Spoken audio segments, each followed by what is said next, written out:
Paz do Senhor, meus irmãos. Meu nome é Ismael, do canal Retornando às Escrituras.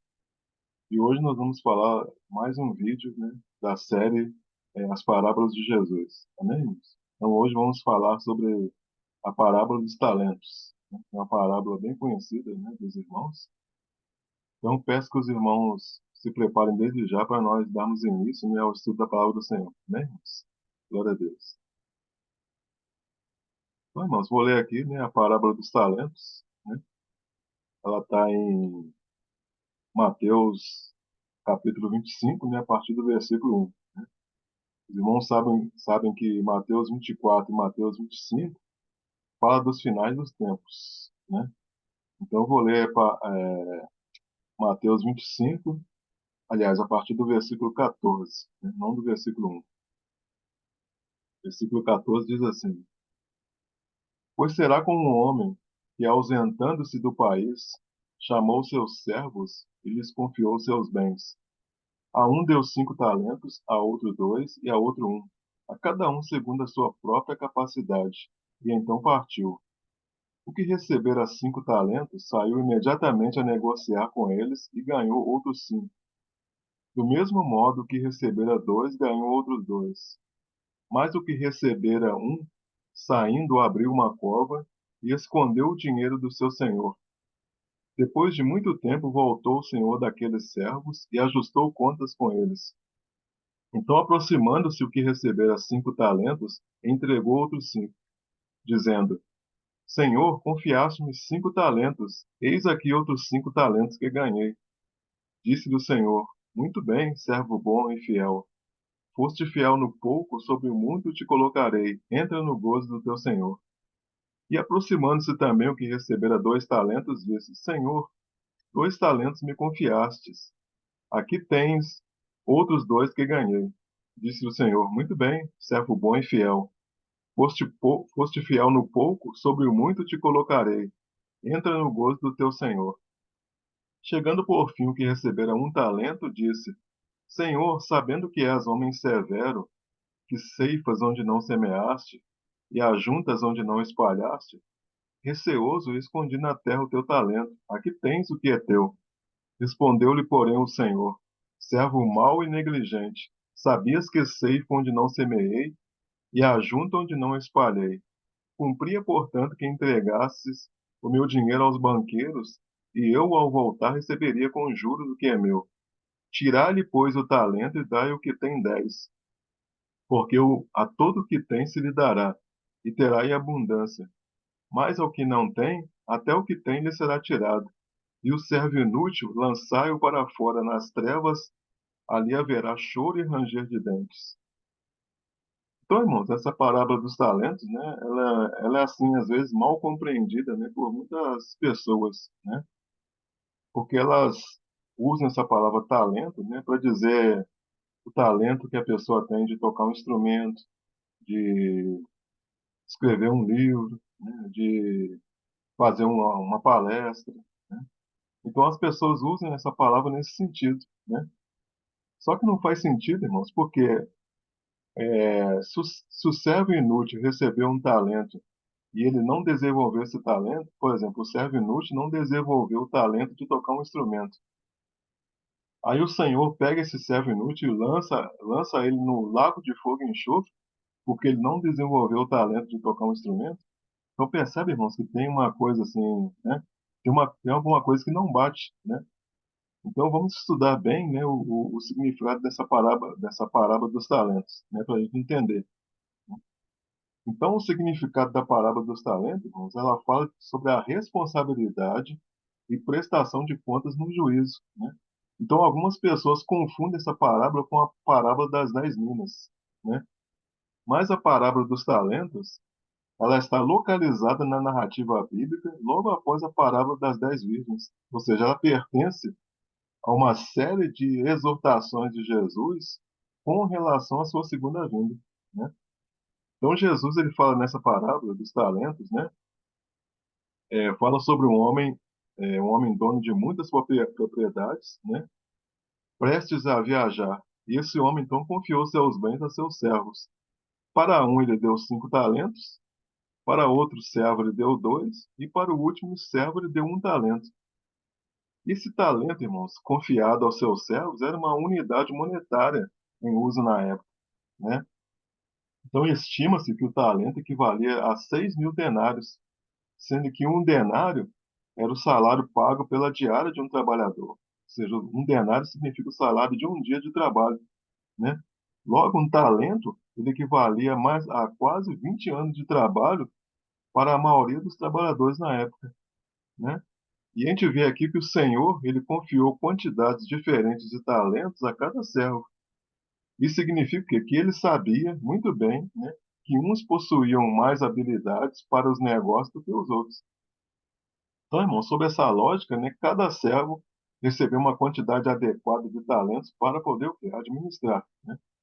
O servo que recebeu 5 talentos, ele conseguiu dobrar esse patrimônio. O mesmo também fez o servo que recebeu 2 talentos. Agora, já o servo que recebeu apenas 1 talento, ele enterrou esse talento e ficou aguardando a volta do seu senhor. E a gente sabe que o costume de enterrar no chão quantias de dinheiro ou tesouros era uma prática comum na época.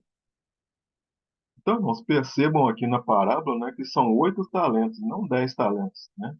Então a gente vai ver que em algumas Bíblias, né, tem lá o título, né, Parábola dos 10 talentos.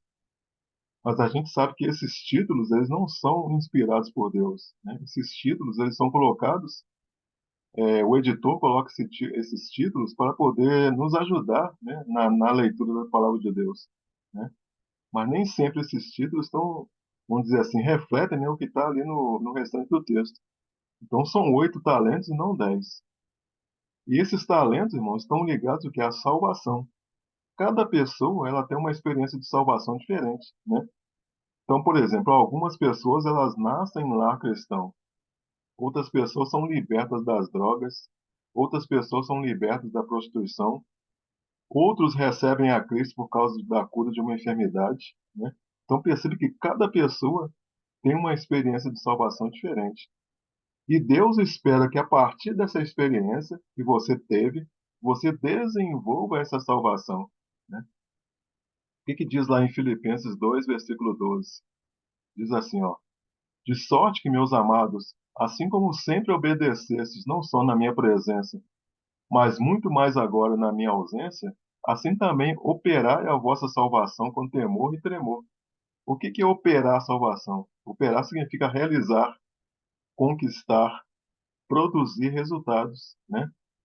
Então nós temos aqui 3 servos, né? 3 servos, quantidade diferente de talentos. Por que quantidade diferente de talentos? Porque a minha fé não é a mesma fé do outro, né? Viu? Eu falei agora há pouco que cada um tem uma experiência diferente de salvação. Ou seja, por causa disso, a minha fé não é a mesma fé do outro, né? A todos é dada a oportunidade de desenvolver a salvação, né?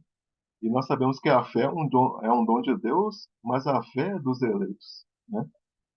Então, o primeiro recebeu 5 talentos, negociou e ganhou outros 5, né? O segundo recebeu 2 talentos, negociou e ganhou outros 2. Os 2 primeiros, mano, percebe que os 2 primeiros receberam a mesma recompensa, né? Ó, o versículo 21 diz assim, ó: Disse-lhe o Senhor, muito bem, servo bom e fiel. Foste fiel no pouco, sobre o muito te colocarei. Entra no gozo do teu Senhor. E no versículo 23 fala a mesma coisa, com relação ao segundo, né? Disse-lhe o Senhor, muito bem, servo bom e fiel. Foste fiel no pouco, sobre o muito te colocarei. Entra no gozo do teu Senhor. Então, irmão, o Senhor aqui, ele não está falando de galardão, né? Tem muitas pessoas que acham que é galardão. O Senhor não está falando aqui de galardão, né? O terceiro, né, recebeu um e escondeu o talento, né? Aí algumas pessoas enfatizam o fato de que o servo inútil recebeu apenas um talento, né? Coitado, recebeu apenas um talento, né? Mas aquele único talento, irmão, já representava um montante equivalente a 20 anos de salários acumulados de um trabalhador daquela época, né? Então, isso era mais do que suficiente para realizar muitas aplicações a fim de que aquele dinheiro rendesse. Então, provavelmente, esse servo ele nunca tinha recebido uma quantia tão grande em toda a sua vida, né? Lá no versículo 26 diz assim, ó: Respondeu-lhe, porém, o Senhor, servo mau e negligente, sabias que ceifo onde não semeei e ajunto onde não espalhei. Então, servo mau, né? Além de negligente, ele é perverso, né? Ele não assume a sua culpa. Ou seja, ele não era uma pessoa inocente, né? No verso 24 diz assim, ó, no versículo 24, né? Chegando por fim o que recebera um talento, disse: Senhor, sabendo que és homem severo, que ceifas onde não semeastes e ajuntas onde não espalhastes. Então, quando o servo fala isso daqui, irmão, ele não está elogiando, né? Tem pessoas que acham que está elogiando o Senhor. Isso não é elogio, né? E isso também não é nenhum tipo de milagre, né? Essa afirmação do servo mau, na verdade, foi uma acusação contra o seu Senhor, né? Com o seu comportamento e com a sua declaração, ele estava acusando o proprietário, o Senhor, de ser cruel e maldoso.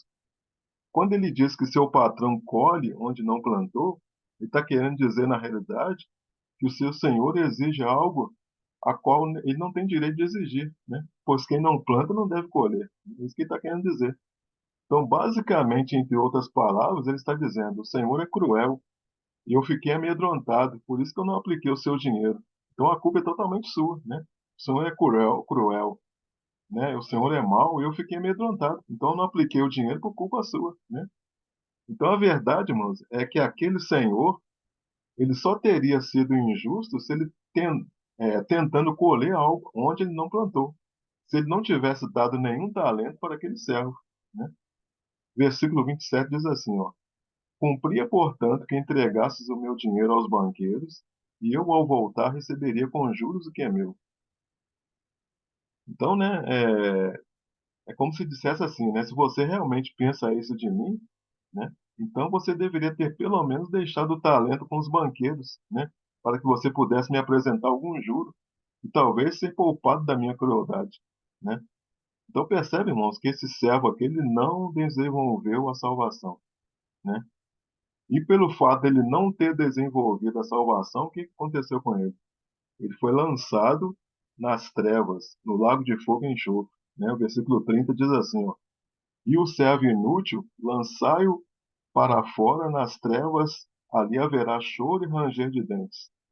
Então percebe, irmãos, que a palavra de Deus não faz sentido o talento ser galardão, né? E não faz também o sentido o talento ser alguma coisa que eu faço, né? Que eu toco um instrumento, ou que eu escrevo um livro, etc, né? Por quê? Porque não faz sentido a pessoa que não desenvolveu o galardão ser lançado no lago de fogo e enxofre, né? Então, logo, o talento ele não está ligado à salvação, né? Aliás, logo, o talento, assim, né? Afirmando, né? O talento está ligado à salvação. Ou seja, aquele servo ele não desenvolveu a salvação. Se ele não desenvolveu a salvação, qual é o destino dele? Né? Ser lançado no lago de fogo e enxofre. Então, irmãos, então a explicação, né, da parábola dos talentos, né? Espero que os irmãos tenham compreendido, né? A gente finaliza o vídeo por aqui. Espero que os irmãos tenham compreendido, né, a explicação da parábola dos talentos. Caso os irmãos tenham alguma dúvida, né, eu queira acrescentar alguma informação, os irmãos podem usar aí os comentários, né? Se você gostou desse vídeo, eu peço que você deixe aí seu like, seu joinha. E caso você ainda não seja inscrito no canal, eu peço que você se inscreva no canal, amém? Louvado seja Deus, né? Obrigado a você, então, que assistiu o vídeo até o final. E fiquem todos na graça e na paz de nosso Senhor e Salvador Jesus Cristo, amém, irmãos? Glória a Deus.